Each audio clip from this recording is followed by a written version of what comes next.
The chairman of the Independent National Electoral Commission, Professor Mahmoud Yakubu, says security is going to be a major issue in the 2019 election. He says the commission is ready for the elections, but worries about the security agencies. We warn that this report from Sifon Essien contains scenes with flash photography. Days to the start of elections in Nigeria, and expectations are high. The electoral umpire, INEC, and other stakeholders expect the elections to be a notch better than that of 2015. But there are concerns. Top on the list is security, which informed this conference in Abuja. As with all elections, security is going to be a major issue in the 2019 general election. Security agencies have a responsibility to secure the environment for elections. The conduct of some of the security personnel has become a major issue of discussion, and I must also say that a major source of concern to the Commission. On September 22nd, INEC conducted the elections. We all were very happy with the conduct of the security services. We particularly praised the police for very good conduct.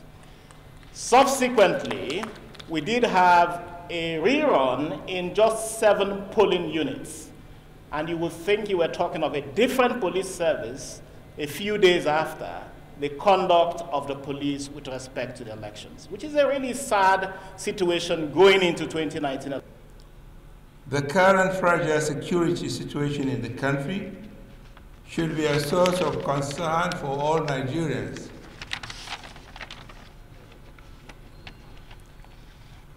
Especially the leaders of political parties. At the end of the day, it is clear that despite how prepared INEC is, a secure environment is key if the elections are to go well.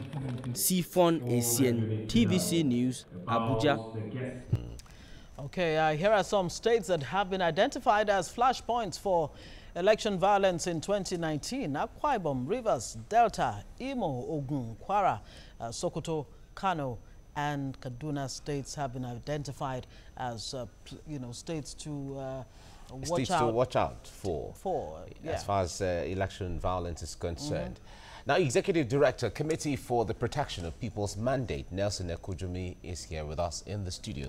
Nelson, good morning. Good morning. It's a pleasure being here. Good morning. We also expect to be joined by Larry Suraj from our Abuja studio shortly. But let's kick it here right away. Now, you listened to the INEC chairman saying that security is going to be of concern. Even though INEC is ready, INEC is prepared, they have said that before, but security is going to be of concern. And part of that, the concern there is the conduct of security personnel, from what you said. How concerned should we be about this? Yes, thank you very much. You all know very well that the responsibility of INEC is to conduct elections. INEC is not saddled constitutionally with the responsibility of providing security. Also, we are aware that election in a democratic system must be conducted in an atmosphere devoid of fear or intimidation. In a situation where the electorate cannot perform their civic responsibility without, fear of molestation or, threat to life, we wouldn't call that a democracy. That is something else. So for us, the concerns raised by the chairman of INEC is very, very much valid. And, it calls for introspection by the security agencies that, look, you have a constitutional responsibility to perform. And one only hopes that these security agencies will be, will avail its personnel the required trainings and seminars to keep them in tune with the requirements of, security operations during elections, or else, they will be undermining the sanctity of the ballot box.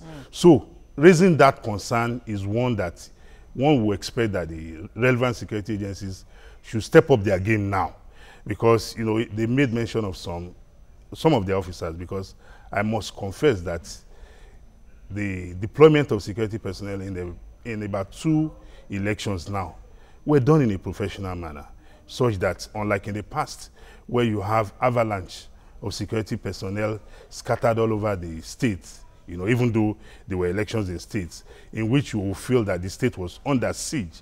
But these days, you will find out that even about 12 hours to the election, you hardly see the visible presence of security personnel. But on elections day, you will realize that, security have been deployed and everybody is on their toes.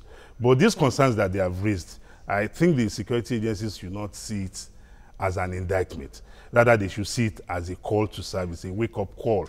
That, look, some of your men are, violating or undermining the sanctity of the democratic process, and you have a responsibility to call them to order, because whatever happens, it is the head that will be held responsible. Well, there have been reports that sensitive election materials have had to be kept in the safe hands of the police commissioner in some states, and people are wondering why should that even be in the case? At that point, is that not when you begin to bring in the security agents, into the electoral process? I don't know where you get an anomaly.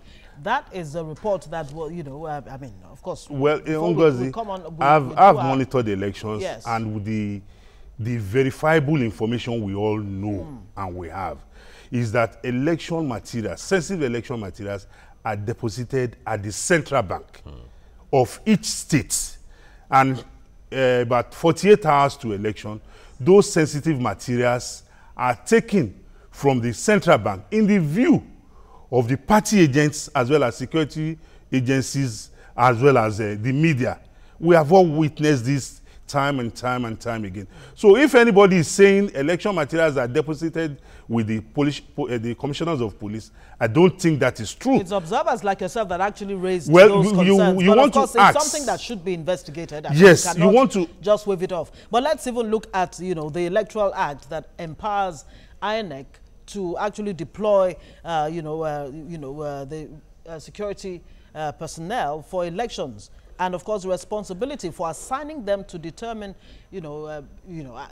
determined by INEC. So the Electoral Act actually gives some power to INEC to deploy. INEC is not the one deploying. INEC is working in synergy with the security agencies. So it is the security agencies that will deploy their personnel to the polling units based on the roadmap provided by INEC, because the security agencies themselves don't know where the polling units will be. That is the sole responsibility of INEC. It is when INEC make that roadmap available, or that the template, that is when the security agencies will deploy based on what INEC has provided. Recommended. Yes, as provided, not even as recommended. Okay. And that is why, in obeisance to the Electoral Act, that is why you see that the deployment of security agencies to the polling units is done in such a way that none of the security agents deployed must go there armed. They go there only maybe with their phones, or a biro to take, reports or to take notes. So the security agencies have a responsibility to work in synergy with INEC to ensure that we have a peaceful, free, and fair 2019 election. And also, one will expect that as we sit here, the security agencies must be wrapping up their preparations, because INEC released the timetable for the 2019 elections over a year ago. And like I said on this same platform some time ago, that release of timetable for the election was not only for the political parties. It is a wake-up call to every stakeholder. The political parties, the electorate, as a voter. That release of timetable was a time for you to go and check where your PVC is, or if you have not registered. And also, the security agencies, it was a time for them to wake up to the responsibility that, look, we have a bigger tax. Okay, so that everyone works towards the timetable. Sure, we have joining us from Abuja now, Larry Suraj, public affairs analyst from Abuja studio. Larry, good morning. It's good to have you join us right now. There are. How are you? Thank you. Thank you. There are concerns around security from INEC chairman, what he has said, and what even NGOs, a group of NGOs came together to monitor the situation, and they identified some states to be as flashpoint states for violence during the election. What do you see when it comes to the capacity of the police to handle some of these concerns. We have seen recently about 2,000 police officers were deployed to specifically to the Northeast for a special assignment. And the military is overstretched from what people have said. What do you think?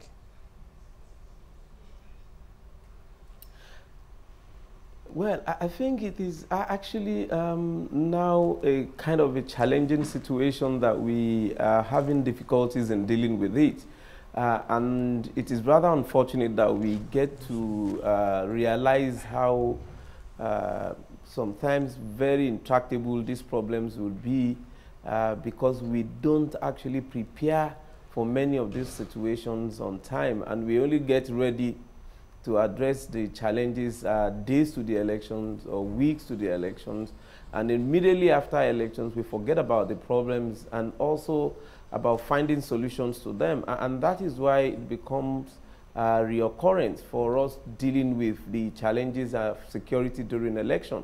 Like you rightly observed, you know, the police would deploy people from different parts of the country to go and monitor, to go and provide securities during election situation. And the challenge is immediately after the election, they are returned back to their duty post.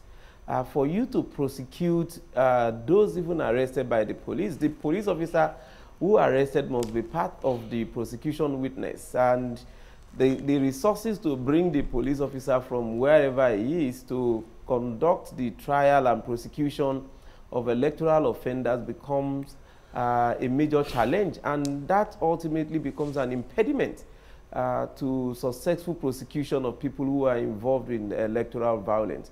What is really crucial is the ability for not only the electoral umpire, the same thing goes to the security leadership in Nigeria, the police and the rest of them that are involved in the election security provision. It is also about the National Assembly, and that is where I get quite angry when I see the hula baloo that is associated with the so-called amendment to the Electoral Act that the President was expected to sign. We're not being told what are actually the fundamental things that are in the Electoral Act that the President is actually failing to sign. All right, Larry Suraj, let me cut you in a bit. Let's find out exactly what Nigerians think about you know, achieving free or violence-free elections come 2019. They have suggestions for both the government and the electorate. I want a security in everywhere, most of the express. So if the government can provide a full adequate security, then election, everything will be free and free. Everything will be going fine. If election is fast approaching, one, they believe the youth can be used, probably in negative way. One is there should be enough job creativity. If you have people that are busy, they are engaged in their own little way. It's very difficult for people that can make a living to be used for election violence when the election comes. I don't even think that our government presently now can do anything when it comes for security aspects. Because what we are facing now is more than beyond security. If you check what's happening now in Abuja, there's no security. In terms of rigging election, there's no hope that this election is going to be a free and fair. The government should make it possible for every Nigerian to possess guns. You understand? Once everyone has access to guns in Nigeria, security issue will be solved. You know, if I got a gun, someone cannot spring a surprise on me. Nigeria, in terms of using physical to address security, they cannot solve it. And they really need to be technological. If you go to the advanced country, they have all the CCTV cameras all over the place to address security.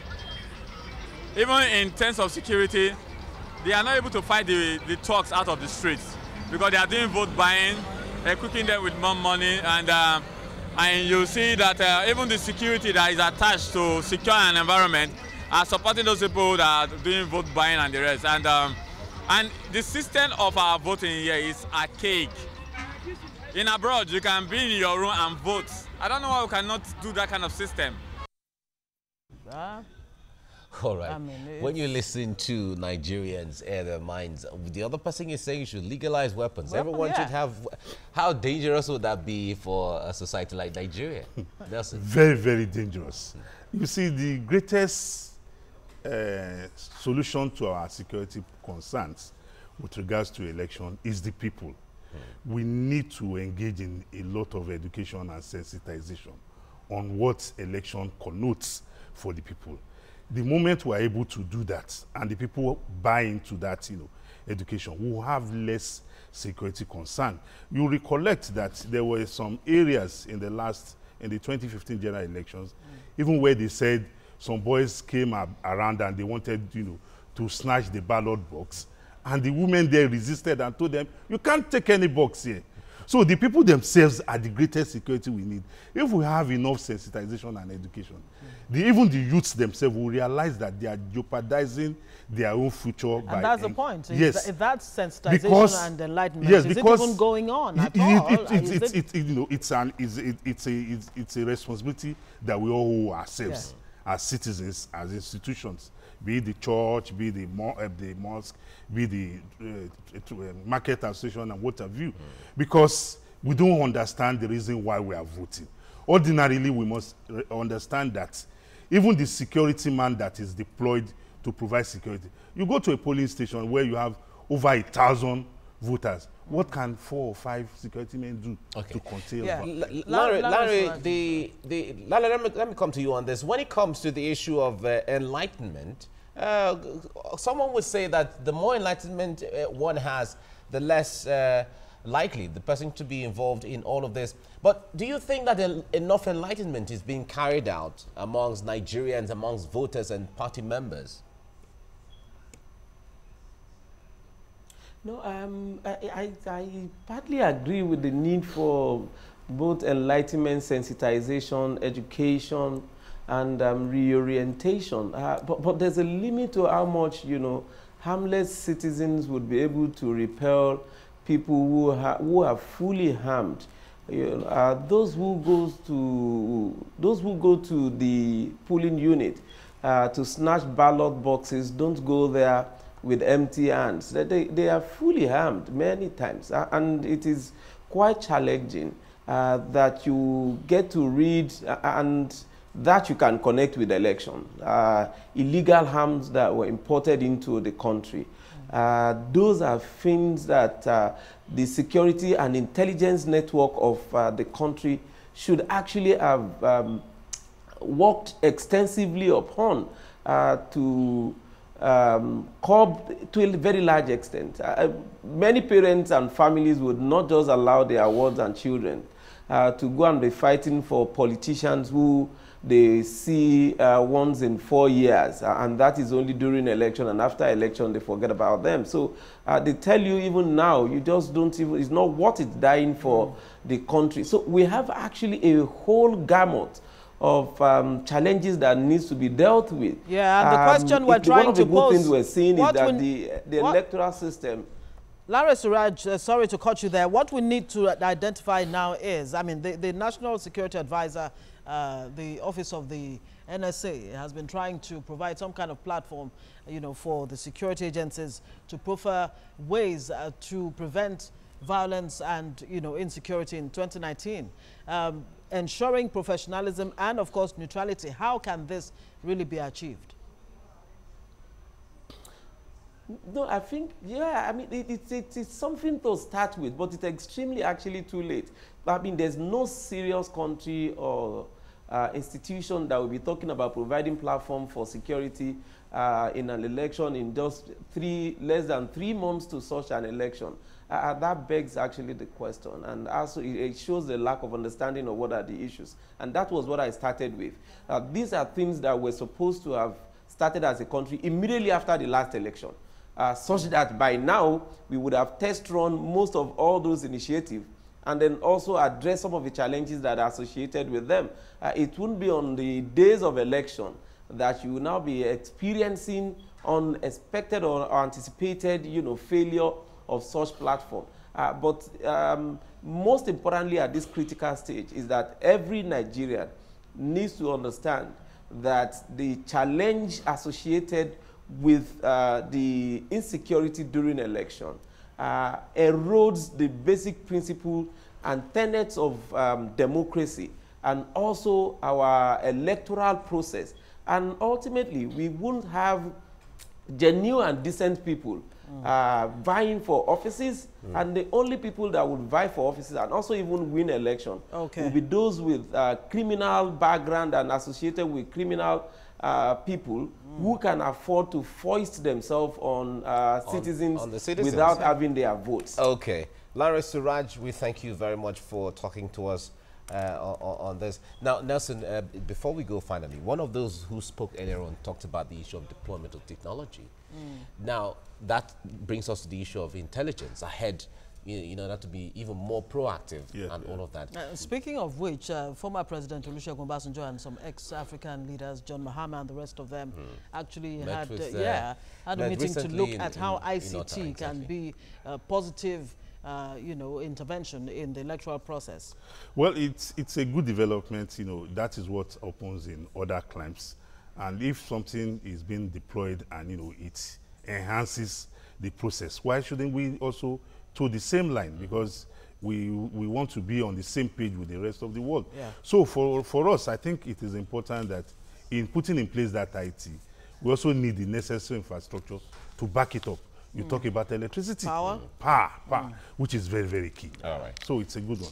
Thank you, Nelson Ekujumi, Executive Director, Committee for the Protection of People's Mandate. Thank you very much. And Larry Suraj joined us from Abuja studio there. He's a public affairs analyst. Thank you so much for joining us this morning.